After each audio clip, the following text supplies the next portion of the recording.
Pillanatok szemtanúi lehettünk. Végigkövettük a világ leghosszabb és sok tekintetben legveszélyesebb extrém túráját.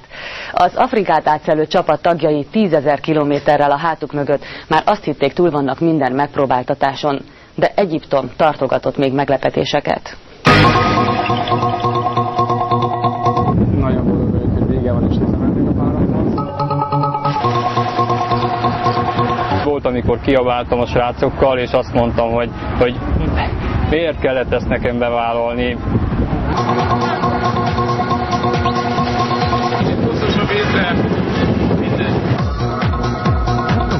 Meleg és mocskos. Ezek már a célba érkezés boldog pillanatai.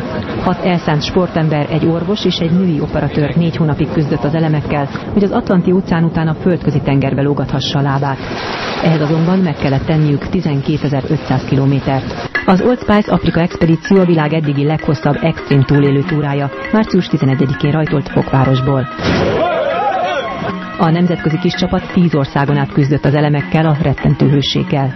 Nagyon csúnyán leittemtünk. De az állatokkal is meggyűlt a bajuk. Botswanában például testközelből tapasztalhatták, ki az úr a szavannán.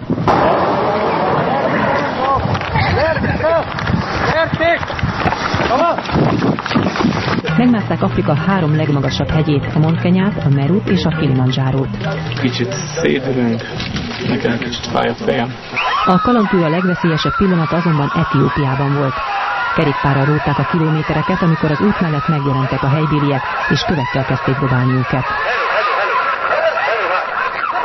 Majd jött Szudán, ahol elérték a Szaharát, a világ legnagyobb és legforróbb sivatagját.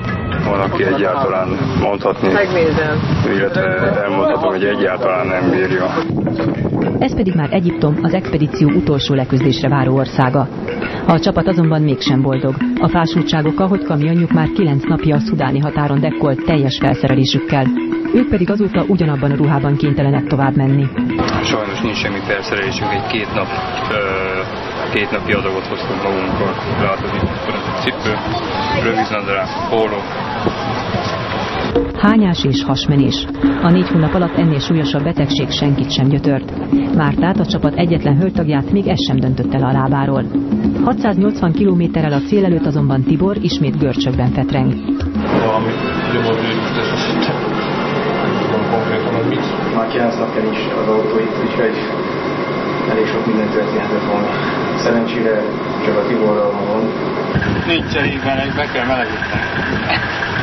A megcsappant csapat azonban Tibor nélkül is nekivág az aznapra kitűzött távnak. Ezúttal a nyugati Szaharában kell 35 kilométert menetelni és futni. Égető forróság, perzselő szél és külsivatag, amerre csak a szem ellát. Pont a legmelegebb időszak van. Negyed, 4, 3 és 5 óra között ez a legmelegebb hőmérséklet itt ezen a vidéken. Ezen a tájon csak homok hullik az égből. Éppen ezért a beduhinokon kívül itt senki sem vert anyát. Hogy lesz ebből normális csomag című fejezet következik most. Július 2-a vasárnap. Végre megérkezik a kamion, és vele együtt a várva várt felszerelés. Jézus Istenem, itt van! Itt van! A több ezer kilométer alatt rongyosra szakadtak a cipők, elkoptak a kesztyűk, és van bőven lyukas kerékpárgumi is. A leamortizált felszerelést azonban végig hurcolniuk kellett magukkal a vám miatt. Ugyanis amennyit hoztak, annyit vissza is kell majd vinniük. Egy hófehér párna valaha úgy indult, hogy hófehér volt. A nomád életmódot és a higiénia hiányát hamar megszokták. A sivatagban azonban mindenki kiakadt, de nem a forróságtól, hanem a használt WC papír miatt. Elvileg nem szabad elásni a sivatagba. Gyűjtő életmódot kell élni. A 115 napos összezártság mindenkit megviselt, voltak kisebb-nagyobb összetűzések. Azt mondják, a szeretteik távolléte súlyosabb teher volt, mint mondjuk a szaharai futás. Márta 2 4 éves iker kisfiát hagyta hátra. Neki ez a munkatársai által küldött kisfilm segített abban, hogy túlélje Afrikát. Itt van Gergőcske, és őrsikét most éppen eltakarták, de itt van hátul pirosba, itt van őrsike. Szerintem annyira megnőttek, és már biztos a hajuk is sokkal hosszabb. 6900 km kerékpározás, 200 km futás, 250 km evezés, 2 km úszás és 80 km padozás után végre elérték Alexandriát.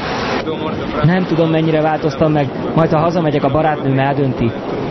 nekem minden ország, minden egyes határátkelés a célt jelentette, hogy sikeres volt, megúsztuk, megcsináltuk.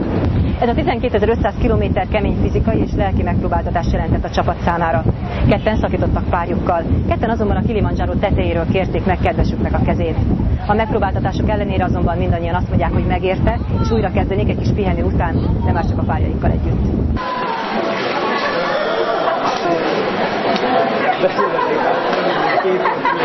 A két Kilimandzsáró tetejéről megkért mennyasszony közül egyelőre csak az egyik szoríthatta magához párját. Bíró László mennyasszonyának azonban még várnia kell kedvesére pár napot. Pont diáknapok voltak, úgyhogy megkérte, és mondtam, hogy mit mondhatnék hangosan, mondom, igen. A szlovén Robertet 6 hónapos terhes párja Maja várta. Kedvese pocakját most látta először. Bár sokat nélkülöztek, szenvedtek, mindannyian azt mondják, megérte. Külsőleg nem sokat változtak, lelküket azonban megváltoztatta a fekete kontinens.